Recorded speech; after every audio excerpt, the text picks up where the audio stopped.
Isa sa magandang investment yung mga kambing natin kasi nga pag bumili ka ng isang inahin yan, sa loob ng 2 taon, 3 beses siyang nanganganak. Kung tig-2 anak, napakadami na. Kung may mga babae doon, maging inahin ulit. So yung puhunan mo doon sa isang inahin, grabe ang paglaki. Tip tayo, yun po yung 2 bahay namin ng kambing yan, tsaka ito. Silipin natin yung mga kambing din natin. Uy, yung laki na ng mga biik namin. Oh. So, ayan yung mga biik natin, naka-free range lang po yung biik natin. Tapos doon sa kabila po, mga kambing naman naka-free range din dyan. So ayun o, ang lalaki na o. Grabe yung lalaki ng biik. Ganda ng biik ngayon o. Puro naka-free range lang sila, tsaka may mga manok din po dito. So yung mga kambing natin, malalaki na rin po yung kanilang mga anak. So yan po, ang pinakamadaling alaga natin dito, hindi magastos. Ito yon mga baby kambing. Ayan o. Ito yung mga kambing natin, which is meron silang bahayan, tapos yan po yung kanilang galaan. Ayan, may baby kambing din siyang dala-dala. Kasi karamihan po sa kambing natin dito mga inahin. Hello Didik. Ayan mga baboy natin o. Mga maliliksi na yan, lalaki po. Lulusog. Yung mga nanay medyo pumapayat na sa laki ng mga biik. So ito po yung kambing natin dito naman. Hello, musta? Yan, may mga baby. Maliliksi na mga baby kambing. So maganda naman sa kambing, parang investment din ito na pag nag-invest tayo, na para di tayo nasa bank. Pero mas malaki ang kita dito kasi diba, may baby din.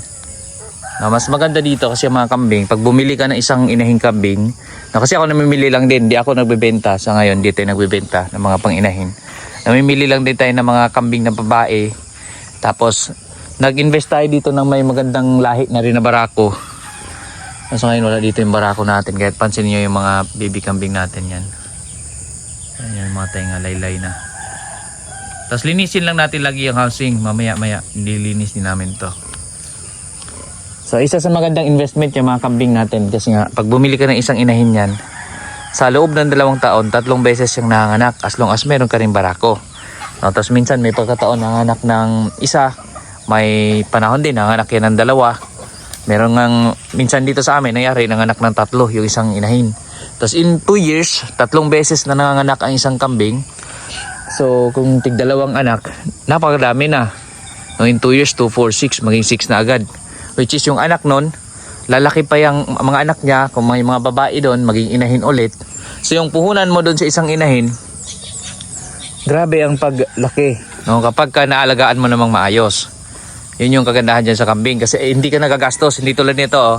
Ito mga to, kumakain to ng feeds. Naka-free range yan sila, pero pinapakain namin yan ng feeds. Pero yung mga kambing, etong paligid nila, nandyan na mismo yung kanilang pagkain. Ayan, yung kanilang pagkain yan sa paligid. O, mga damo. Tapos itong housing nila, since konti lang naman sila, naglambat kami, medyo malawak to lambat namin. No, tapos ano yan, open lang yung bahay nila tuwing hapon, umuwi sila dyan. Pag araw, maya, pag medyo mainit na, bumababa yan sila. Tama lang din na tuyo yung mga ano na, yung mga damo.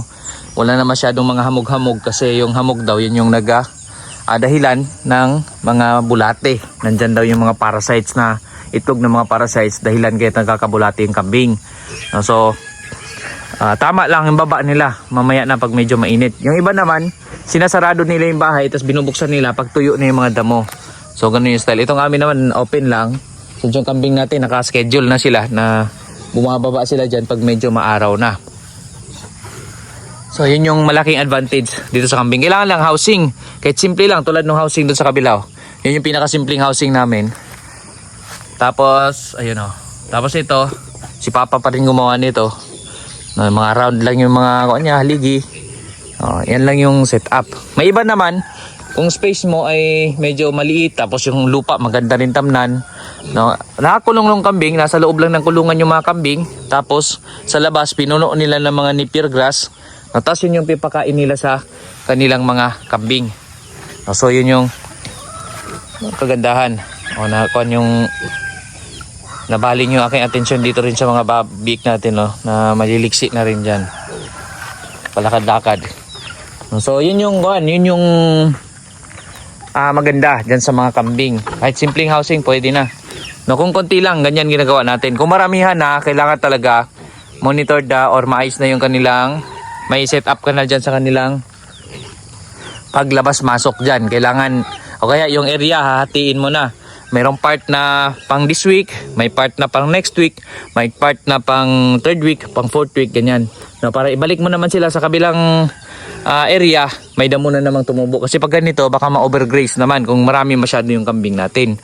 No, ma-overgraze o kumbaga maubos nila yung damo, so mahirapan makatubo, so maubusan silang pagkain. No, tapos yun nga, isang option yung nabanggit natin, yung nasa loob lang ng kambing, tapos punuin mo ng napier grass yung paligid kung maganda yung lupa dyan.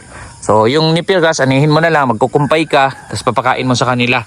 No, so yun yung isa rin sa paraan sa pag-aalaga natin ng kambing. No, ano lang, tiyagaan lang talaga kasi para ka ring itong baboy, kung kumpara sa baboy, mas mabilis itong baboy kasi ang isang inahin nanganganak ng marami yan. No, kaya niya mga anak ng 12, 15, iba nga mas marami pa. Minsan naman konti lang, may mga 6, 7. No, pero bihira lang yan. Madalas, usual nasa 12 piraso. Ang madalas na naka ng isang inahing baboy. Itong kambing, 1, 2, 3 lang. Tapos mas mabilis naman itong baboy kasi 4 months lang ito nagbubuntis, yung isang inahin, mga anak na siya. Tapos itong kambing, 5 months siyang nagbubuntis, no, bago siya mag-anak. Ayun, may lumabas na palang kambing natin, no. So ayan, ino-observe din natin yung mga kambing kung kailangan silang purgahin. No, magpupurga din tayo dyan pag kailangan na. Ayan, kasi yun yung delikado yung mga bulati rin. Tapos itong mga baboy, ganun din, pinupurga din to, lalo na naka-free range yan sila. Lahat naman, kahit nasa loob ng kulungan, pinupurga din yan. So yan yung mga paraan na ating ginagawa. So ayan, kaya sa amin, pinagsama natin, since nakakuhan tayo, nandito na tayo sa bukid, sila mama, ang full nga nilang kabuhayan talaga, itong baboy, yung nag-aalaga ng baboy. Actually, nandito tayo ngayon, itong pagbababoy, itong area na to, nakatoka dito sila mama. Kung mapansin nyo sa iba kong video, nandun ako sa lote, yun yung toka ko naman, mga itik, manok, pabo, yun yung mga area ko. Ayun yung alaga ko doon, which is nanguha pa tayo mga kangkong din doon. Tapos dito, ganun din.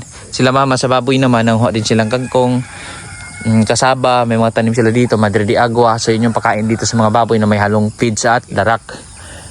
No, so si Papa naman, ang toka ni Papa yung mga kambing tapos yung mga baka. No, so itong baboy, meron ako dito, meron ako ditong 1, 2, 3, 4 na inahin, tapos kila mama yung iba. No, tapos may barako din sila mama dyan. So yan, sa akin naman yung feeds. Ayun yung aking kuan dyan. Tapos tutulungan lang. Minsan pag nandito kami, tumutulong din kami, yung misis ko. No, pero kaya lang, nagsasabay kasi to. No? Hindi kayo pagsabayin eh. So talagang toka-toka. Kung si mama ang nakakuan dito, tapos si Papa sa mga kambing, sa mga baka naman. Si Papa nga nandun rin kanina. Kita ko sa may bakahan. Kaya may mga baka din kami dyan. No? Yan, may mga baka din. Kasama ng mga kambing yan. So nakalambat yan, nakahiwalay yan dito sa kambing, sa baboy. Pero may mga kambing pa rin lumulusot, nakakarating dito. Ang delikado lang naman sa kambing, yung mga bagong panganak, hindi sila pwedeng isama sa baboy. Yung mga mga maliliit na kambing, nakakapanganak pa lang na mabango pa sa mga baboy. Kasi delikado. No, pero pag malalaki na, yung mga kambing, wala na problema. Safe na yan. Dito, pumapasok nga yung mga biik kasi kasya naman sila dyan sa butas. Lalaki na. Ang liliksi pa ng mga biik na to. So ayan yung ating setup dito sa mga alaga. Manok. Nandyan din yung mga manok natin, no. Gumagala din yan. Free range yung mga manok natin. Nandito lang yan sila, nakikain naman ng mga insekto. No, kung yung kambing, madamong kinakain, yung mga manok naman, yung mga insekto na nandyan, sila naman yung tagakain. Tapos yung baboy, ganun din. Yung baboy, nagabungkal yan. Yung mga insekto sa ilalim ng lupa, nakukuha nila kasi binubungkal nila. Kaya tingnan nyo, ang lilinis dito sa ilalim ng niyugan, no? Kasi binubungkal nila. So ayan yung mga piglets namin, no? Maliliksi. Sa mga piglets, sa mga baboy naman, napansin natin kapag ganito namang nakatali, actually dito sa aming lugar, sa mga nag-aalaga ng 1, 2 inahin, usually ganito lang ang style, no? Ang kadalasan andyan lang mga nakatali. No, dati nga naka-free range tong baboy, pero nag-aaway na kasi magkakaiba na ng lahi yan. Hindi na sila yung sabay lumaki, mag-aaway kasi yan pag pinapakawalan mo. So ganyan sila, mas safe sila sa ganyan, no, kumpara sa pinapapakawalan kasi nag-aaway. Dito lang ng ganito, ayun, nakakalusot. May lusutan pala sila dyan, oh. May lusutan pala. Dito lang ng ganito na naka-frame, yung sama-sama na to kung mag-inahin ka, no, tas lahat ng mga biik na to is gawin mong inahin, so pwede to i-free range kasi nga sabay naman silang lumaki, hindi sila mag-aaway. Pero nung nagdagdag na tayo ng mga inahin, doon kasi mag-aaway na sila pag naka-free range kasi hindi na sila close friends, hindi na sila sabay lumaki. Tapos yung mga dumi pag ganito, tingnan nyo, mabilis na tutuyo, walang amoy dito. No, fresh pa rin ang amoy dito. Kahit nandito tayo, may mga baboy marami, fresh pa rin ang amoy. No, so pang fertilizer na rin yan. Pwede natin pagkadating ng panahon, pwede natin kuhanin. Ilagay naman doon sa mga tanim natin, mga halaman, mga saging, ganyan. Malaking tulong yan, pampataba ng mga halaman natin. Ayan. So, yung mga kambing natin, gala na ng gala. Oh. Mga baby kambing, mga biik. So, ito kasi sabay-sabay, 3 inahin ang nanganak dito. O, ayan, napakaraming biik. O, ito. Tapos dito may pinapalaki din kami. So, ang style naman natin sa baboy, kapag hindi may benta, ito na yan, pinapalaki namin yan hanggang pang litsunin. O kung hindi mabenta pang litsunin, pang fattening. Ganon yung ating ginagawa. Tapos pag fattening, walang bibili, so po pwede naman pang katay, no? Pwede natin ibenta, i-offer sa ating mga kapitbahay. So, may pang-ulam pa din tayo. So, yan yung mga paraan natin, no? So, gala ang mga biik. Tapos si Papa, may baka, kalabaw din yan. Baka, kalabaw, kambing. Yung kanya. Andun si Papa doon sa dulo, eh. Andun siya banda. Nakita ko kanina. So, may sarili siyang mga alaga dyan. Tapos gamitin din yan sila mama, sila papa, sila gamitin dito na malinis. Itong area na to, actually tenant lang kami or saop, katiwala. Hindi kami may-ari dito. So yung bagong area na yung madalas ako nandun, yung pinag-aalagaan ko ng mga itik. Manok, pabo na mas marami doon. Mas may baboy din ako doon. Yun yung sarili na namin, yun yung hinuhulugan ko. Sa ngayon natapos na yung unang lote, tapos yung isa pa ongoing ang paghuhulog pa natin doon. So ayan yung setup natin dito. Actually ito, tenant kami. Dito na actually pinanganak si mama. Si mama mag 60 na. Going to 60 years old na. So nasa 60 years na kaming tenant dito. Kaya malaking pasalamat din natin doon sa owner nitong lupang ito. Kasi nailagay sila mama. Yung mga parents ni mama pagaling to dati. Nakapag-alaga kami dito. May mga niyog din. So itong niyog, mga tanim na rin. Dati yung una, tanim ng lolo ko sa tiyuhin ko. Naubos na yun sa sobrang taas na, hindi na namumunga. So ngayon itong sunod naman, si Papa na rin nagtanim na itong mga to. Dami ng mga niyog, ang daming bunga.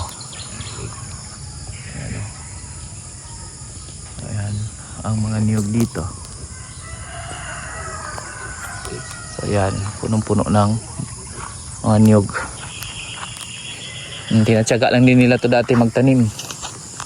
So ngayon, ayan na. Ayan si Papa. Ano pala si Papa, nag-ano ng kalabaw na. Ayan, nagkalabaw siya, tumatakbo. Hindi na masyadong abot at napakalayo. So ayan, yung mga manok natin gumagala. So yung mga biik natin. So ito lang ang vibes dito. Ito mga biik naman, ano na to, malapit na silang ma-out at makakabawi na to mga inahin pag na-out na to mga biik nila. Kasi makaka-recover na ulit. At ganito kasi pag malaki na yung biik, ang lakas na nilang mga agaw ng nutrients dun sa inahin. At ito naman, advantage na medyo payat yung inahin, mas madali yung maglandi. Kailangan lang yan purgahin. Tapos after maawat yan, mga ilang linggo lang, maglalandi na ulit. So buntis na naman yung inahin. So yun yung advantage din pagka yung inahing baboy natin, once na nag-umpisa na anak na tuloy-tuloy na yan, pagkapanganak yan, maglandi ulit. So every year, nasa 2 beses din yung nanganak ang isang inahing baboy. No, kung sa kambing, sa 2 years, 3 beses, sa isang inahing baboy, 2 beses kasi 4 months lang siya. Tapos mag-awat pa yan mga 1 month o isang buwan kalahati. Depende sa management din na nag-aalaga. Pwede yan mag-awat ng isang buwan lang, pwede rin isang buwan at kalahati. No? So, pag naawat na, maglalandi ulit. So, within 1 year, ayun, maka 2 anakan siya. So, kailangan lang tsagain. Kailangan lang din madiskarte ng pwede natin ipakain kasi kung pure feeds, kung mura ang baboy sa lugar natin, malulugi tayo. So dito sa amin, mix kami pagpakain sa mga alaga. Kangkong, darak. Actually, nasa ibang mga video rin natin na kung gusto nyo rin matutunan yung pagdating sa pagpapakain natin mga baboy. So ayan, yan po muna yung ating update muli dito sa mga alaga natin. Kambing, baboy, at yung mga free range natin mga manok. So muli po, maraming salamat po.